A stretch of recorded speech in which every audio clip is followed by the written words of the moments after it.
Bienvenue à tous, merci de nous préférer, mesdames et messieurs. Vous êtes sur Canal Plus 275. Vous pouvez aussi nous retrouver sur nos différentes plateformes digitales, notre site internet www.etelebene.com, notre page Facebook ETélé en direct, notre compte Twitter ETélé Live, notre compte YouTube ETélé Bénin via notre application iOS ETélé Bénin. Vous l'auriez compris, vous êtes bien évidemment sur Parlons Gouvernance avec le consultant politique Agapit Napoléon Maforican, bonjour. Bonjour Mathieu, bonjour à tous nos téléspectateurs, bonne fête d'Aïd de Ramadan, de fin de carême, donc c'est l'Aïd El-Fitr. El-Fitr, voilà, donc bonne fête de l'Aïd El-Fitr à tous les musulmans, voilà. Ceux qui me suivent depuis les différentes plateformes de la chaîne. Merci, bonne fête à vous, mesdames et messieurs, si vous êtes musulmans, si vous êtes au repos aussi, bonne fête, bien évidemment. Agapit Napoléon Maforican, le chef de l'État, Patrice Talon, a opéré un léger remaniement ministériel de son gouvernement. 2 entrées, 3 départs et un secrétariat d'État institué. Visiblement, c'est un remaniement sans les militants issus d'un parti politique. Ben, rien n'est dit. D'abord, est-ce que je peux opiner réellement sur cette question? Est-ce qu'elle relève des questions de gouvernance? Oui, peut-être. À la première, est-ce que je peux opiner? Et, sans doute oui. À la seconde, si ça relève des questions de gouvernance. De gouvernance, justement. Je peux opiner parce que je suis un citoyen. Comme nous sommes sur Parlons Gouvernance, oui, je peux donner des éléments, je peux humblement apporter des éléments de réponse qui peuvent convaincre. Le sujet, oui, mérite peut-être d'être abordé et pour nous permettre d'évoquer la manière dont le chef d'État nomme les ministres. Dans le régime dans lequel nous sommes, qui est un régime dans le régime dans lequel nous sommes, qui est un régime présidentiel. C'est-à-dire un régime dans lequel le pouvoir exécutif est exclusivement détenu par le président de la République. En tout cas, le couple exécutif président-vice-président de la République. Encore que le vice-président n'a pas de fonction exécutive que celle déléguée par le chef de l'État en qualité de grand maître de l'ordre national. En dehors de cela, le vice-président n'est là que pour remplacer le président de la République sur des missions auxquelles le président peut faire l'appeler ou alors carrément le remplacer en cas de vacance de pouvoir. Donc on n'y est pas. Le chef de l'État, le régime présidentiel est un régime dans lequel le pouvoir exécutif donc, est dévolu exclusivement à l'exécutif, au chef de l'État, qui est en même temps chef de gouvernement. Le Parlement vote les lois, contrôle l'action du gouvernement, mais ne peut pas aller plus loin. Ailleurs, dans les régimes semi-parlementaires ou présidentiels, ou dans les régimes parlementaires, tout le jeu se joue au Parlement. Donc il y a une corrélation entre l'exécutif et le Parlement. Et donc le Parlement s'interfère, s'invite dans la gestion quotidienne à travers le contrôle permanent de l'action du Premier ministre et la possibilité de faire des motions. Le contrôle permanent de l'action du Premier ministre fait que lors des questions d'actualité, questions rares au gouvernement, ça peut déboucher sur une motion, une proposition de résolution qui peut aller aux motions. Le gouvernement, le chef de l'État peut dissoudre l'Assemblée nationale et l'Assemblée nationale peut faire tomber le gouvernement, et ainsi de suite. Donc il y a une corrélation. On n'est pas dans ce système au Bénin. Au Bénin, on est dans un système où c'est le président de la République qui est le détenteur exclusif de tout le pouvoir exécutif. Et l'Assemblée nationale, le détenteur exclusif de tout le pouvoir législatif. L'un ne peut faire disparaître l'autre. Le président de la République ne peut pas dissoudre notre Assemblée nationale. Notre Assemblée nationale ne peut émettre de motion de censure contre notre gouvernement qui n'a pas de Premier ministre. Alors, dans ces conditions, le gouvernement, lorsqu'on a un régime parlementaire semi-présidentiel, les membres du gouvernement, la majorité, le Premier ministre, est issu du pouvoir du parti majoritaire et il peut créer une coalition. Quand il n'a pas la majorité absolue, il peut créer une coalition avec des ententes entre les différents partis. Et cette coalition dirige. Et lorsque le Premier ministre fait ça, c'est ce qu'on appelle ça déclaration de politique générale. Lorsqu'il rencontre les parlementaires, détenteurs du pouvoir souverain, lorsqu'il les rencontre pour faire le point, pour leur dire ce qu'il entend faire de son mandat de Premier ministre, il s'ensuit le vote de confiance. Il faut qu'on lui donne quitus. Et donc, le Premier ministre a oublié de compter sa troupe. S'il ne compte pas, et que le vote est en défaveur, et à sa défaveur, il chute. Or, dans notre système, il n'y a pas ça. C'est le président de la République, chef de l'État, chef du gouvernement, qui nomme les membres du gouvernement, à dire la Constitution. Il fixe leur attribution. Il met fin à leur fonction. Il est le seul à décider de quand il nomme ses ministres, de quand, de comment il arrange le gouvernement, de comment il y met fin. Vous avez vu que nous avions quitté 22 ministères, non? Avant, ou 23. Et on est revenu à 21 ou à 22. 22 ministres. Voilà. On a fait économie de 2 postes ministériels. De 2 postes ministériels. Parce que le chef d'État en a voulu. Il aurait pu aller à 25. Il aurait même pu aller à 30 ministres, s'il voulait. C'est lui qui décide. Il n'y a même pas un quota. Il peut aller à 50 ministres s'il veut. Il peut revenir à 10 ministres s'il veut. Voilà un peu notre système. Et donc, dans tout ça là, est-ce que vous avez entendu parti politique? Non. Non, parce qu'on n'est pas dans un système partisan. Un système, disons, qui met le parti au cœur de la formation du gouvernement.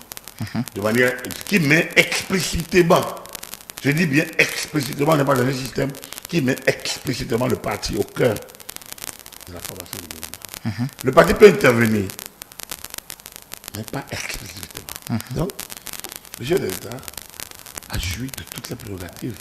C'est lui qui décide de qui il met au gouvernement. Et donc, il a remanié son gouvernement, comme bon lui a semblé. Quand il lui a voulu, hier, il dit, on ne change pas une équipe de gagne. Aujourd'hui, il s'est rendu compte que oui, on peut déplacer quelques pions, on peut repositionner certains, on peut sortir certains joueurs qui ne donnent plus de rendement, ou qui ont trahi peut-être, et mettre de nouveaux maillons en place. C'est une manière. C'est ça, c'est de ces obligations. Lui, il n'a pas de compte à rendre à qui que ce soit. Il le fait.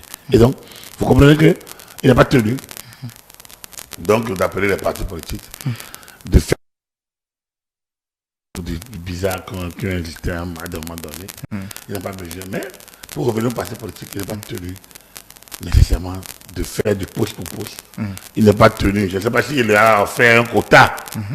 S'il leur avait offert un quota, il peut leur dire, bon écoutez, moi je tombe mon quota, mais je n'ai pas de souvenance. Il leur a offert un quota. Et puis, quand vous regardez réellement, une autre analyse peut dire, le BR n'a pas fait le même score que le P. C'était normal de diminuer un peu le quota du BR au gouvernement. Mais est-ce qu'il y avait un quota? Et donc c'est pour ça que j'ai préféré l'analyse plus minimaliste, c'est-à-dire le chef d'État n'est pas tenu d'appeler les hommes de parti, d'appeler les militants nécessairement aux affaires. Mais lorsque il sent que l'orientation qu'il veut donner à sa gouvernance doit être plus politique, notamment lorsqu'il était question de faire des grandes réformes, il a créé le bloc de la majorité. Il a fait créer ça, où il a encouragé, parce qu'il avait besoin d'une mobilisation parlementaire pour ces réformes. Aujourd'hui encore, on est dans le même cas, parce que le président de l'Assemblée nationale, Louis Blanc-Volon, a annoncé l'éventuelle relecture de la Constitution. Et si on doit en arriver là, on a besoin que toute la troupe, on a besoin de remobiliser toute la troupe. Et bien au-delà, c'est peut-être là qu'un frère de Manima pourrait intervenir. On va aller cas par cas, Agapit Napoléon Maforican. Si nous prenons la Constitution, est-ce que vous ne voyez pas qu'on a trop donné de pouvoir au chef de l'État? C'est un monarque. C'est un monarque constitutionnel, c'est un monarque moderne. Ça, il n'y a rien à dire. Moi, je l'ai toujours dit. Dans le cadre de notre Constitution, après Dieu, c'est le chef de l'État. Il n'y a rien à dire. C'est voulu par les constituants. Et c'est ainsi. Il a d'énormes pouvoirs. Il faudrait que les constitutionnalistes, nos grands constitutionnalistes, universitaires et autres, agrégés, expliquent ça au peuple. Que c'est comme ça qu'ils l'ont voulu. Pour que nous n'ayons pas des temps d'incertitude, de remise en cause permanente des gouvernements. Donc des gouvernements qui cassent à tout instant des motions de confiance ou des défiances qui passent régulièrement qui font que on peut dire tous les gens doivent être aux élections. Non, on n'est pas dans ça. On est dans un pouvoir fort. Fort comme il en faut. Mais avec assez de balises pour que les droits humains les plus fondamentaux, les plus élémentaires soient respectés. C'est le cas aujourd'hui. Vous parlez quand même que le chef de l'État est le seul détenteur du secret concernant les nominations de ses ministres. Mais quand on prend les partis politiques aujourd'hui, est-ce que vous ne voyez pas peut-être qu'il y a un problème qui se pose au point où on n'a pas trop confiance aux partis politiques? Ah non, je ne peux pas dire qu'on n'a pas confiance. Nous sommes on est en train de réaliser une très belle aventure autour de la réforme de la vie politique nationale. Et ça, c'est à saluer. Et c'est justement parce qu'on est dans cette réforme, dans ce modèle nouveau, que certaines choses peuvent être tolérées encore. C'est-à-dire que bon, les atermoiements d'aujourd'hui, qu'ensemble, les partis ne réagissent pas, les partis sont timorés et autres. Tout ce que nous disons là, il faut peut trouver leurs limites. Il faut qu'ils apprennent à vivre ensemble. Ils apprennent à être ensemble. C'est quand même qu'en décembre 2018, ils ont pu se fondre pour créer une union. C'est moins de 5 ans déjà. Donc, c'est normal qu'il y ait ce frémissement de départ, qu'on ne sent pas les partis, qu'on a l'impression qu'ils sont timorés, qu'on a l'impression qu'ils ne se jettent pas à l'eau, qu'on a l'impression qu'ils laissent le champ libre. Aux désinformations, à la délation, à la diversion, au mensonge parfois. Donc, du côté de l'opposition. Donc c'est pour ça que, mais on doit passer par là. Il faudrait très vite que les partis là se réveillent et qu'ils puissent... c'est du tac au tac. C'est du tac au tac. Il faut occuper le terrain et expliquer au peuple ce que le gouvernement fait. Et demander à chaque membre de la cité ce que lui-même peut faire déjà pour renforcer la démocratie nationale et autres. C'est de ça qu'il est question. Donc, les partis politiques sont dans une dynamique de vivre ensemble. Moi, je peux le comprendre ici. Et je peux comprendre donc du coup qu'il y a quelque chose. Mais il faut qu'ils se réveillent vite pour dire les problèmes d'hier sont derrière nous. Comment rebâtir le Bénin? Comment poursuivre à bâtir ce pays dans le cadre d'une perspective durable? J'ai vu passer à l'âge 2025. En 1999, j'étais lauréat d'un concours. Mais bientôt 2025. Qu'est-ce qu'on a fait de ce quart de siècle? Est-ce qu'on est vraiment dans un processus à l'AFIA? Comment est-on arrivé là? Il y a des questions qu'on doit se poser. Et c'est des questions les plus utiles que les partis politiques doivent gérer. Gérer en animation de la vie politique et non d'être toujours en position de contre-attaque. Gérer et mettre la pression sur l'opposition. Au même moment, ils doivent être en amont, avoir leur équipe d'alerte pour accompagner le gouvernement lorsque les opposants viennent dire des choses approximatives. Eux doivent être là pour rétablir la vérité. Et donc c'est leur rôle qui est complet parce que les leurs sont également au gouvernement. Suffit-il de contrecarrer pour que on puisse dire qu'ils jouent leur rôle? À qui la faute selon vous? Non, c'est pas de contrôle. Ils n'ont même pas contrôlé. Aller à l'avance. Ils doivent aller à l'attaque et non à contre-attaquer. Ils doivent, au regard du PAG, au regard de l'environnement actuel, ils doivent trouver des mécanismes de sortie, d'occupation du terrain. Oui, il y en a qui nous envoient des gens, il y a le médiatour de week-end, mais ça ne suffit pas. Et qu'il faut-il des conférences de presse, des points de presse, des points focaux, des focus group, des permanences, où on y va, on trouve tous deux cadres qui vous répondent. C'est ça. Au-delà du fait qu'on les invite, ils arrivent, mais il faudrait encore qu'ils aient un créneau pour une sorte de bureau de veille. Pour que lorsque n'importe quoi arrive, on puisse écouter la voix du parti X, du parti Y et du parti Z. Voilà ce qui est possible. Les partis sont créés pour être associés à la gestion de la cité normalement. Pour animer la vie politique. Et ces gens, c'est eux qui vont à la conquête du pouvoir local et du pouvoir législatif. D'accord. Voilà. C'est eux qui cautionnent, valident celui qui va à la conquête du pouvoir présidentiel, du pouvoir exécutif. Alors, mais ils sont là aussi pour accompagner vers la gestion de la cité, Agapit. Oui, étant entendu que c'est les leurs qui sont là. Donc, du coup, les leurs peuvent se faire harakiri. C'est un principe que, étant là, à travers les leurs, ils accompagnent le processus. Justement. Voilà. D'accord, mais à la fin, quand parfois vous êtes toujours délaissé, il y aura frustration. Non, ils ne sont pas Il y délaissés. aura- on doit baisser la garde. On On n'a pas- prend l'exemple de la dernière, du dernier remaniement, par exemple. On dit que on les est- partis on est- politiques on- sont presque délaissés. Non. On prend le ministre de la Justice. Est-ce qu'on peut pas, on va dire qu'il n'y a pas de cadre dans les partis politiques? Il n'y a pas que les partis politiques. Donc du coup, je ne sais pas si le ministre Quenam était membre d'un parti quand il entrait au gouvernement. Parce que quand il entrait en juin 2018, il n'y avait pas encore le PNUD. Donc à quel moment il a adhéré? Mais donc il n'est pas entré au gouvernement en cette qualité-là. Et ces partis, ces ministres qui sont là aujourd'hui, sont les membres du gouvernement. Je pense qu'ils appartiennent aux partis. Mais les partis ont dû les laisser en mission spéciale auprès du gouvernement. En réalité, les ministres sont à la disposition du chef de l'État, chef du gouvernement. Et ils concourent à la mise en œuvre cohérente, efficiente, correctrice donc du programme d'action du gouvernement. Les responsables de ces partis le savent. Ces cadres le savent. Et maintenant, le seul problème qui se pose, c'est que il faudrait que les partis, au-delà du fait qu'ils ont des leurs au gouvernement, lorsqu'il y a des actions, des événements, constatent qu'ils sont des partis qui vivent et qu'ils donnent de la voix. Il ne faut pas qu'à chaque homme, quand quelqu'un crie au secours, il faut qu'il sorte. Quand quelqu'un crie au secours, il faut qu'il sorte. Non, on ne demande pas ça. Et même si c'est avec ça, on prendra. Parce qu'il faudrait que ce soit eux qui animent la vie politique. C'est eux qui donnent caution.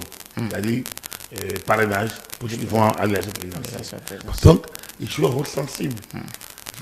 Il faudrait qu'ils s'y préparent et qu'ils préparent l'opinion à ce rôle sensible pour qu'on en aille, pour qu'on puisse trouver des cadres valables, ceux qui peuvent porter les couleurs ici ou là, dans le cadre des différentes élections que nous avons. Vous appelez beaucoup plus à l'animation de la vie politique, tout simplement. À l'animation cohérente et efficiente de la vie politique et, disons, à ne pas, disons, jouer, être calife à la place du calife. Le chef d'État sait en qui il place sa confiance. On doit en tirer toutes les conséquences et avancer. Merci beaucoup, Agapit Napoléon Mafoïka. Mesdames et messieurs, ce sera tout pour Parlons Gouvernance de ce vendredi 21 avril 2023. Merci de nous avoir suivis. Retrouvez-nous sur l'ensemble de nos plateformes digitales, notre site internet www.etelebene.com, notre page Facebook ETélé en direct, notre compte Twitter ETélé Live, notre compte YouTube ETélé Bénin via notre application iOS ETélé Bénin. Vous pouvez nous suivre sur Canal Plus 275 et la chaîne TNT, position numéro 12. ETélé avec vous, pour vous.